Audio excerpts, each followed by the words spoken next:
ಗೊರವನಹಳ್ಳಿ ಎಂದರೆ ಮೊದಲಿಗೆ ನೆನಪಾಗುವುದು ಪ್ರಸಿದ್ಧಿ ಹೊಂದಿರುವ ಲಕ್ಷ್ಮೀ ದೇವಿಯ ದೇವಸ್ಥಾನ. ನಾವು ಕೂಡ ಅಲ್ಲಿಗೆ ಹೋಗಬೇಕೆಂದು ಒಂದು ಸಡನ್ ಪ್ಲಾನ್ ಮಾಡಿ ಹೊರಟಿದ್ದೇವೆ. ದೇವಸ್ಥಾನವು ತುಮಕೂರು ಜಿಲ್ಲೆಯ ಕೊರಟಗೆರೆ ತಾಲೂಕಿನ ಗೊರವನಹಳ್ಳಿಯಲ್ಲಿದೆ.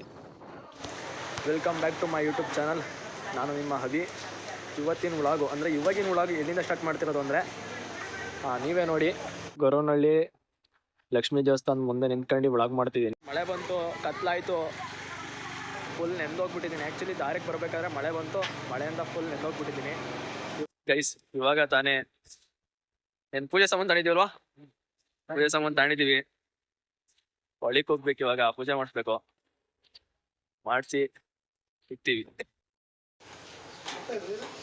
ಅವರಿಲ್ಲ, ಮೇ ಬಿ ನಾವೇ ಹೊಡ್ಕೊಬೇಕು ಅನ್ಸುತ್ತೆ ಅಷ್ಟೇ.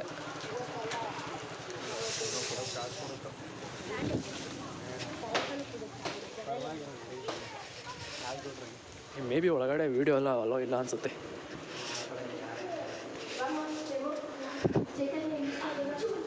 ದೇವಾಲಯದಲ್ಲಿ ಪ್ರತಿ ಶುಕ್ರವಾರ, ಭಾನುವಾರ, ಮಂಗಳವಾರ ವಿಶೇಷ ಪೂಜೆ ನಡೆಯುತ್ತದೆ.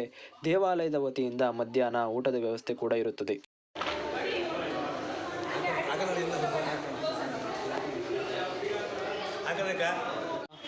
ಹೆಂಗೋ ಪ್ರಸಾದ ಸಿಕ್ಕೈತೆ.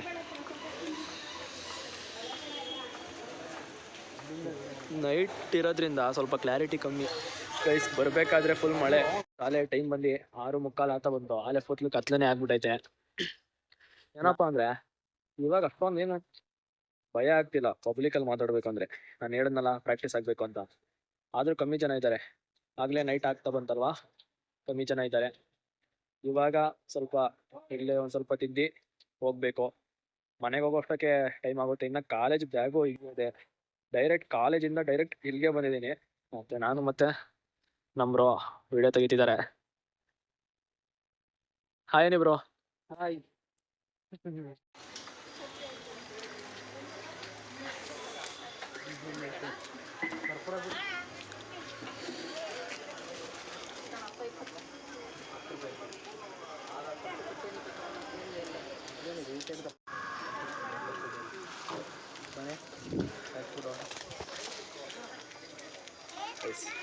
ಕರ್ಪೂರ ಗೈಸ್, ಇಲ್ಲಿ ಕರ್ಪೂರ ಹಚ್ತಿದ್ವಿ.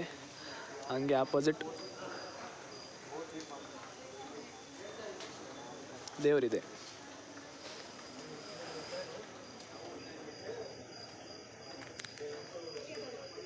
ಅದೇ ತಗೋ, ಕರ್ಪೂರನೇ ಕೈ ಹಿಡ್ಕೊಂಬಿಡು. ಹಾಂ ಇಟ್ಕೊಂಡು ನಿಧಾನಕ್ಕೆ ಇಕ್ಕೋ ಅಷ್ಟೇ. ಇದು ತಗೋ.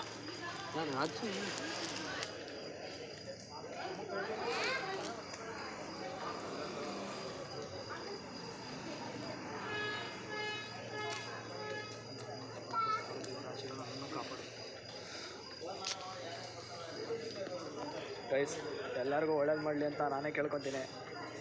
ಅಲ್ಲೇ ಕತ್ಲು ಟೈಮಲ್ಲಿ ಬಂದಿದ್ದೀವಿ. ಸಡನ್ ಪ್ಲ್ಯಾನ್ ಅಲ್ಲ, ನೀನು ಸಡನ್ ಪ್ಲ್ಯಾನ್ ಮಾಡಿದ್ದಾ? ಸಡನ್ ಪ್ಲ್ಯಾನು ಬಂದಿದ್ದೀವಿ. ಆ್ಯಕ್ಚುಲಿ ಮಳೆ ಹಾಕೊಂಡಿದ್ದಕ್ಕೆ ಒಂಥರ ಇದು ಎಕ್ಸ್ಪೀರಿಯನ್ಸ್ ಬೇರೆನೇ ಆಗೋಯ್ತು. ಅಲ್ಲಿ ಮಳೆ ಬಂದಿತ್ತು, ಅಲ್ಲೆಲ್ಲೋ ನಿಂತ್ಕೊಂಡು ಇವಾಗ ಬಂದು ಫುಲ್ ಒಂಥರ ಒಳ್ಳೆ ಎಕ್ಸ್ಪೀರಿಯನ್ಸ್ ಅನ್ಬೋದು. ಇವಾಗ ಏನಿಲ್ಲ ಗೈಸ್, ಬೈಕ್ ಹತ್ಕೊಳ್ಳೋದು, ಮನೆಗೆ ಹೋಗೋದು. ಏನಾದರೂ ಬೇಕಾದರೆ ತೊಗೊಳ್ಳಿ ಅಂತ ಹೇಳು. ಹಾಂ, ಎಲ್ಲ ಫುಲ್ ಅಂಗಡಿಗಳಿದ್ದಾವೆ. ನೈಟ್ ಹೊತ್ತು ಬಂದಿರೋದ್ರಿಂದ ಅಷ್ಟೊಂದು ಕವರ್ ಮಾಡೋಕ್ಕಾಗ್ತಿಲ್ಲ. ಬಟ್ ಈ ಕಡೆ ಫುಲ್ ಅಂಗಡಿಗಳಿದ್ದಾವೆ ನೋಡ್ರಿ.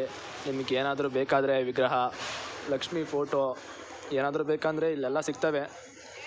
ಒಂದು ಸೆಕೆಂಡ್ ವಿಸಿಟ್ ಮಾಡಿ ಈ ಕಡೆ ಬಂದಾಗ.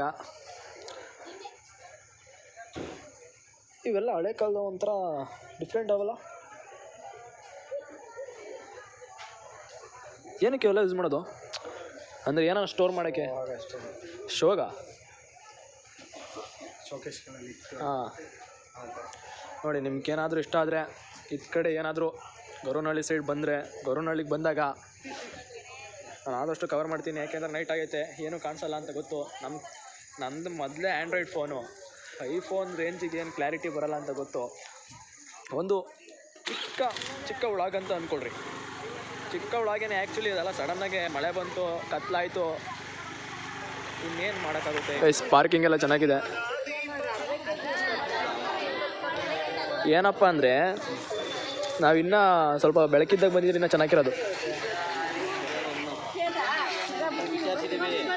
ಓಟ ಬರ್ಬೇಕಲ್ಲ ನೋಡಿ ಗೈಸ್, ಇತ್ ಕಡೆ ಸೈಡು ಅಂಗಡಿಗಳಿದ್ದಾವೆ.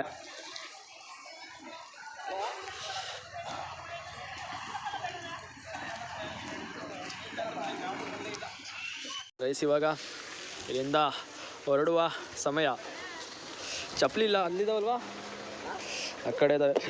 ನೀರು ಹೋದವ ಒಳಿಕೆ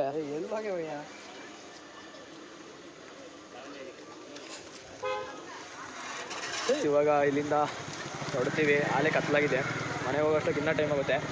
ಮನೆಗೆ ಹೋಗಿ ಸಿಗ್ತೀನಿ. ಗೊರವನಹಳ್ಳಿಯ ಪಕ್ಕದಲ್ಲಿಯೇ ಒಂದು ತೀತಾ ಜಲಾಶಯವೂ ಇದೆ ಹಾಗೂ ದೇವರಾಯನ ದುರ್ಗವೂ ಕೂಡ ಈ ದೇವಾಲಯಕ್ಕೆ ಹತ್ತಿರವಿದೆ. ಖಂಡಿತ ನೀವು ಒಮ್ಮೆ ಈ ಜಾಗಕ್ಕೆ ಭೇಟಿ ಕೊಟ್ಟು ಲಕ್ಷ್ಮೀದೇವಿಯ ದರ್ಶನವನ್ನು ಪಡೆಯಿರಿ. ಗೈಸ್ ಇವಾಗ ತಾನೇ ಮನೆಗೆ ಬಂದು ಇವಾಗ ಕೂತ್ಕೊಂಡಿದ್ದೀನಿ. ಒಂದು ಒಳ್ಳೆ ಎಕ್ಸ್ಪೀರಿಯೆನ್ಸು. ನಾನು ಎಷ್ಟಾಗುತ್ತೋ ಅಷ್ಟು ವೀಡಿಯೋ ಮಾಡಿ ತೋರಿಸಿದ್ದೀನಿ. ಬಟ್ ಆಗಲೇ ನಾವು ಹೋಗಿದ್ದಾಗ ಕತ್ಲೆ ಆಗಿದ್ದರಿಂದ ಕರೆಕ್ಟಾಗಿ ತೋರ್ಸೋಕ್ಕಾಗಿಲ್ಲ. ಬೇಜಾರು ಮಾಡ್ಕೊಂಬೇಡ್ರಿ, ಆದಷ್ಟು ನಾನು ಕವರ್ ಮಾಡಿದ್ದೀನಿ. ದಯವಿಟ್ಟು ಎಲ್ಲರೂ ಸಬ್ಸ್ಕ್ರೈಬ್ ಮಾಡಿ. ನಿಮ್ಮ ಸಪೋರ್ಟು ಬೇಕು, ಹೀಗೆ ಮಾಡ್ತಾಯಿರಿ ಸಪೋರ್ಟ್ನ ಅಂತ ಕೇಳ್ತಾ ಈ ವ್ಲಾಗ್ನ ಇಲ್ಲಿಗೆ ಎಂಡ್ ಮಾಡೋಣ ಅಷ್ಟೇ.